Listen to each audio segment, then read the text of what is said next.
Hey guys, I'm Perry, a multi-season challenger player. I'm currently the rank 3 player on the NA ladder board, as you guys can see. I'm the rank 3 player with a 60% win rate and 66% win rate on Jarvan on over 121 games, Jarvan being my main champion. Today I'll be showing you guys a Jarvan guide, all the things you need to know about Jarvan to win more games. I also do coaching, and I'm currently having a 10% sale. I think it's 15% actually. So check my Discord in the description if you're interested, or there should also be a Metafy link in the description box as well. Alright, let's jump right into it. So, the first thing we're going to talk about here is runes. Runes are very, very simple on Jarvan. You're going to be going Conquer every single game. There are no exceptions. Conquer is the best rune on Jarvan. You want to take Triumph after. Presence of Mind and Overheal are too weak on Jarvan. You don't really need it. The takedowns, healing your HP, and also extra gold is just so much more powerful. As for Tenacity or Alacrity, I take Alacrity 95% of my games. The reason for that is Tenacity actually got nerfed a while back. So unless they have super easy point and click CC, I would never take Tenacity nowadays. You can only get 20%. Merc Treads is worth a lot more. Although on Jarvan you're not building Merc Treads, but the idea is Tenacity is just not a good rune compared to Alacrity. Alright, Coop versus Last Stand. Normally, I'm just taking Last Stand. Last Stand, generally speaking, is pretty good. You're going in. You're most of the time you're going in. You're going to be low. You're going to be trying to do as much damage. That way, you're not really getting much value from Coop. So, Last Stand. As for our secondary tree, it's going to be Inspiration every game. You're going to be taking Boots for the free gold, and also it's going to be a good timing on your Tier 2 Boots completion. What happens is once it's like 10 minutes when you complete your tier 2 boots, or you get your magical footwear boots, you're going to be wanting to purchase those tier 2 boots right away, so it's good timing. The second thing is Cosmic Insight. You want to take this every single game, having more flashes, having more smites, and having more Gore Drinker procs, which we'll get into later, our items. But having more of those really makes a difference, so Cosmic Insight is huge. Alright, I'm going to quickly hop into a practice tool game. We're going to load Jarvan, and the next thing we're going to talk about here is our summoner spells. So, our summoner spells should always be Smite and Flash. Okay? The EQ Flash on Jarvan, or the Flash EQ combo, so either one. The EQ Flash moves your knockup, the Flash EQ you just get to travel so much distance. Both are so powerful, and when you combo that with Inspiration, their carries, their ADC, or their mage mid, they're gonna die almost every single fight, guaranteed. They're going to die. So taking these two, or taking Flash with Smite, Cosmic, it's going to be your best summoner spells to take. Alright, so once we load in, we're going to talk about our jungle items and our items as to what as to which pet we're going to take. So let's jump right into it. The pet we take, or I always take, is the green pet. You obviously get recommended one of these three. I almost always take the green pet. Even though you lost tenacity before the green pet was broken, because you gained tenacity when you had that shield. Even though it's gone, having the extra health or the shielding at the start of a fight really makes the difference, personally. The value of red pet and green pet, or value of red pet and blue pet, these two pets, they're up there. Some games are actually probably better, I will say. But for consistency reasons, and you're gonna hear me talk about this often, but for consistency reasons, green pet is the pet I almost always take. Alright, before we jump into our clear, what we're going to do is we're going to take a look at the build paths. So, our first back, what we want to purchase is pickaxe. After your full clear, you take the crab, you want a pickaxe. This is a completely fine first back purchase. I know some people stress getting Iron Spike Whip. Iron Spike Whip is great, but having a pickaxe is completely fine. The actual best purchase, if you can get it, is pickaxe plus D-Blade. This purchase, you will win any 1v1. You can almost 1v2. You're so powerful with these two items. The HP, the Omnivamp, the attack damage. It's a crazy combo. Okay, but pickaxe, Iron Spike, completely fine. If you are ever 700 gold or less, let's say you died, let's say you 3-camp gank, you died, or someone invaded you, you're not able to get camps. Any of these things can happen. If that happens, you're buying a Doran's Blade. Why Doran's Blade? Well, Doran's Blade is overall just such a strong item, and it helps you get back into the game if the early game went to shit. So it just helps. It helps you overall. Okay. Now for our mythic items. Every single game, bada bing, bada boom, we're going Gold Drinker. No exceptions. And you're going to be getting your Gold Drinker in between anywhere from 9 minutes to 12 minutes. That's the rough time frame you're going to be getting your Gold Drinker. 9 minutes to 12 minutes. At this point, 9 minutes to 12 minutes, our Inspiration Boots should have kicked in. We're always going Ionian Boots. Ionian Boots is necessary for Jarvan. I know I mentioned Mercs. If they have 5 champions with hard CC, there can be some exception. But 9.9 out of 10 times, you're going Ionian Boots. He loves ability haste, Jarvan. He needs to spam EQ, or he wants to. And now that Jarvan's Q got nerfed on this most recent patch, it's even more important to have that ability haste for his fights. Alright, so after we have Ionian Boots, we have our Gold Drinker. Our second item is going to be Spear of Shojin. Okay? Sometimes, if the enemy team has 2+ hyper tanks, what I mean by hyper tanks is they have Sejuani and Ornn. If they have champions like that, you can go Black Cleaver. I wouldn't consider Jax, Fiora, or even like Lee Sin, Sinzao. Those guys aren't really tanks. Someone who you know is building armor. If they're building armor, boom, go Black Cleaver. But generally speaking, I'm almost always going Gold Drinker into Spear of Shojin just like that. Don't overcomplicate it. As for our third items, what we're going to be buying is Frozen Heart. Frozen Heart, if you guys look real quick, 90 armor, 400 mana, 20 haste. That is a crazy stat line. And Jarvan is actually one of those champs that the extra mana actually can help him. Not to just look at the stats, but you can also see that when you're in the range, let's look at the radius, when you're in that range, the enemies are in there, they lose attack speed. It's very, very powerful. And of course, like we said earlier, Jarvan wants the haste. The last thing is, if not Frozen Heart, let's say they have 2+ crit champions, you can go Randuin's. This item, so underrated, but if you read it real quick, it says critical strikes deal 25% less damage to you. Really, really strong item. 2+ crit champs, you go Randuin's over Frozen Heart, just like that. Alright, let's say that their ADC is not that fed, or their crit champ is not that fed, but their mage is super duper fed.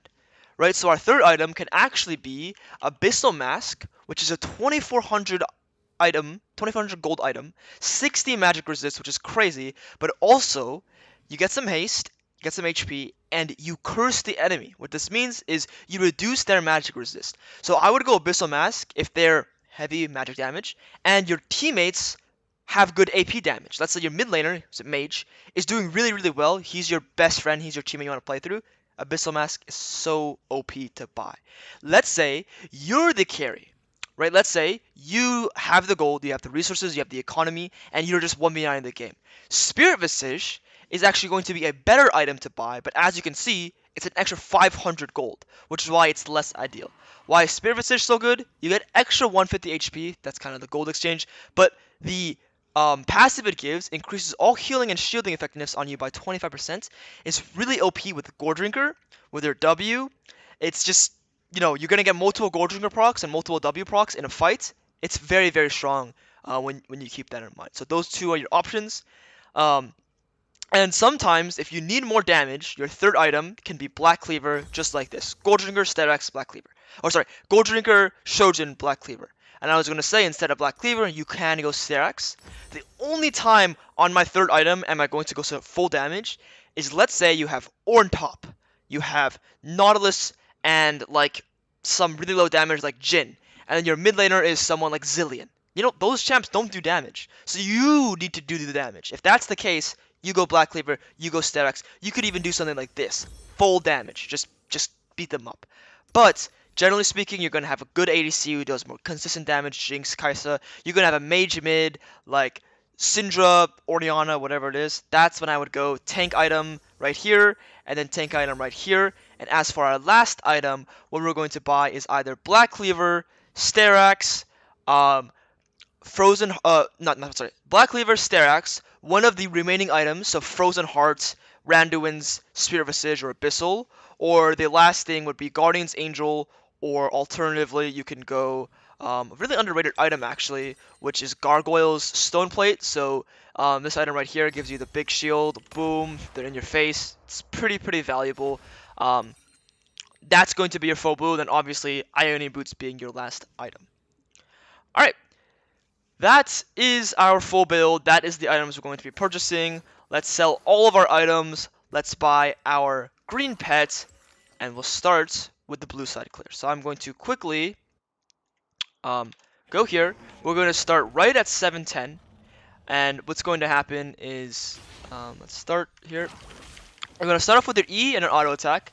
You're going to kite the camp down, okay, and you're just going to keep hitting this camp, no problem. As you can see, every single auto attack, I'm trying to move around, I'm trying to space around. You want to do that every single time you play. You want to just be kiting. And what you're going to do is when your second E comes up, you're going to want to E the Gromp. Once you E the Gromp, you're going to smite the blue buff to finish it. And as you can see, I did not use my Q to get the knock-up. Why? Because we're going for efficiency. If you go for the knock-up, what's going to happen is you lose out on efficiency because the knock-up takes an animation. Okay, here we're going to pull the wolves with our EQ. Right here, we're going to knock all of them up because now there's 3 targets. It's extra damage we're going to be taking. And as you can see, the entire time I'm cutting the camp down. So here, I'm going to Q and then E. Right, the reason for that is, again, efficiency. Here, we can skill Q to make our speed faster, but because I'm going for efficiency, and I also want to be healthy, I'm going to skill my W. So if you're going just for the fastest clear possible, skilling your Q will be faster. But going for your W is completely fine. As you can see here, I'm going to finish this camp off with a Q, an auto, and my pet's going to finish that, and I'm going to do my red buff. And always, if you guys see me, I'm holding my W, or holding my E, to use it on the next camp I'm going to be going towards. So at this point, my smite should be up. I'm going to hold my E. I'm going to use it here. I'm going to use my last smite on this buff. Just like that. Okay? And we're on this camp right here. As you can see, I'm cutting it to the next objective I'm going towards, which is going to be the crab. I'm going to use my E and everything here just to finish it up.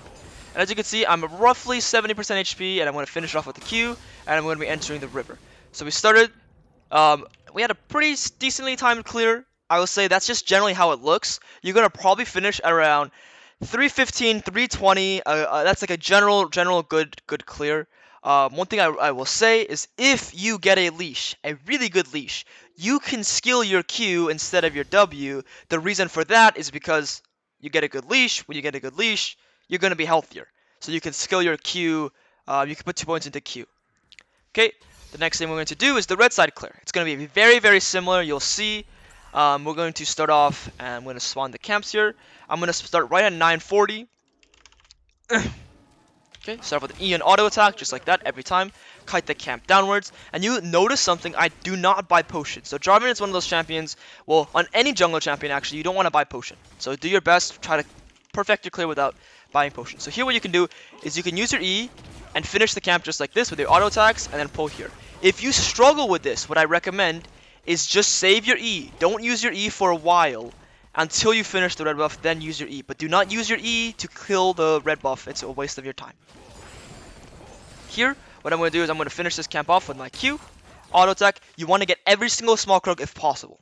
You almost always, jungle is down resources a lot of times, so you want to get all of the resources possible. You start the camp off with an E, get a Q off on everything. As you can see, I'm not going for that knock-up. That knock-up wastes time.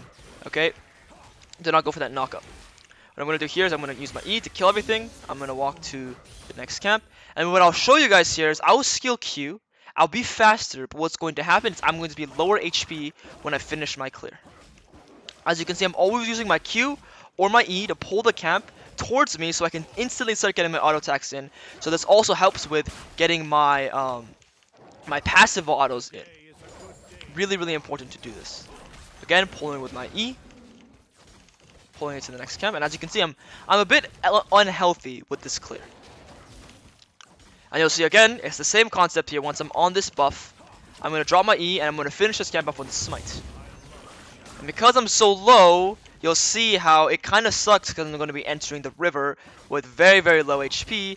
But on the bright side, my clear is faster, but I'm just very, very low on HP. So that's why I recommend always kill your W. As you can see, we're barely 25-30% HP.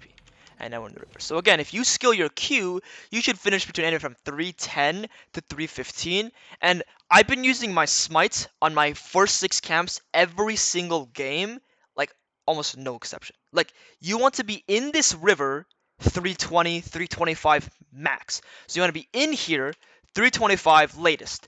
325 latest, either side. Okay? And if that means you need to use your smite, I always use my smites. Do it. Okay? The reason why you want to be in this river, so you can apply the pressure. Alright, that is our clear on both sides. Now, we're going to talk about our ideal early game. Okay? And we're going to go to our insights capture over here. And we're going to take a look at what is an ideal early game. And the other thing is going to be what is a how do we fight is the next topic. Let's first talk about what we're going to do for our early game. What happens here is I do my full clear, and after I'm done with my full clear, I'm entering the river a little bit late because I did a little slow over a clear. It happens. Don't stress it too much. The main reason I'm a little bit slower is because I did Raptors, Krugs, then red buff. If you guys take a look here, so this is a pretty standard game. I'm doing all my camps, all 4 camps, and after the crab, I can recall, and as you can see, I can recall right now, get my pickaxe. That's a good game. But if you can get a kill, if you can get a fight, getting this kill is great. 100% of the time, if you can make a play like that, make the play. And what's going to happen is I'm going to come off a base with an Iron Spike Whip. And that's completely fine. As you can see, by 1 pink, not 2 pinks, 1 pink only, not 2 pinks. Okay, Iron Spike Whip plus pink is completely fine, it's completely good. That's an ideal early game. You get your full clear off, you either reset, or you get 1 play, then you reset. You do not want to overstay on the map. Alright, how do you fight on Jarvan? Now this is something a lot of people mistaken, they get this wrong. How do you fight on Jarvan is a topic that should be discussed more often. Jarvan actually does not need to go hard in and kill himself. You do not want to kill yourself on Jarvan. I'll show you guys a fight here. What's going to happen is, okay, we went through a little bit. What's going to happen here is you see, I'm in their face, but I'm not going too deep.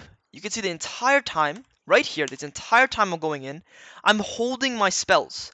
I'm not going in too deep, I'm not going in too hard. You actually apply more pressure on Jarvan if you hold your spells versus if you use this. Now this applies to other champions as well, but especially Jarvan. Hold your spells. Okay? Now what's going to happen in this fight, let's play it out a little bit, you see I'm still holding my spells. After I've walked backwards, I EQ back in, and I'm going to pause here, and I'm going to ask you guys, what do you think I do here? Do I ult the MF Lilia, do I walk away, or do I just keep hitting Aatrox? I want you to think about that for a second. Ult in, auto Aatrox, or walk away. And what you'll see is I actually walk away. I get the damage, I get the knockup, and I walk away. Now, what am I waiting for? I could have went in there. What am I waiting for? I'm waiting for my teammates, and I'm waiting for my abilities. So Jarvan is an easy champion to get blinded. You can easily go in and ult here, and you could be like, yeah, my teammates can hit them, my teammates are here with me, but it's actually much safer to just play very patiently, EQ in, walk away, EQ in, walk away. So you'll see, I'm waiting for my teammates here, and after my teammates land some abilities, my teammates are here, okay, my teammates are closer, I'm going in, just like that. Now again, I'm going to knock this guy up. What do you guys think I do here? I insta-ult, I walk away, or I auto-attack, right?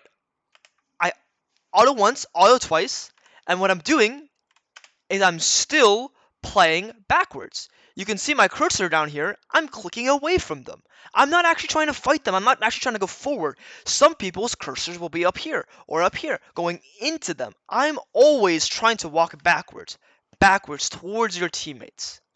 But, of course, I'm going in, it's a good angle to fight, but even here, I don't even try to kill that guy. I chunk him, I take him to 1% HP, and I'm walking away instantly.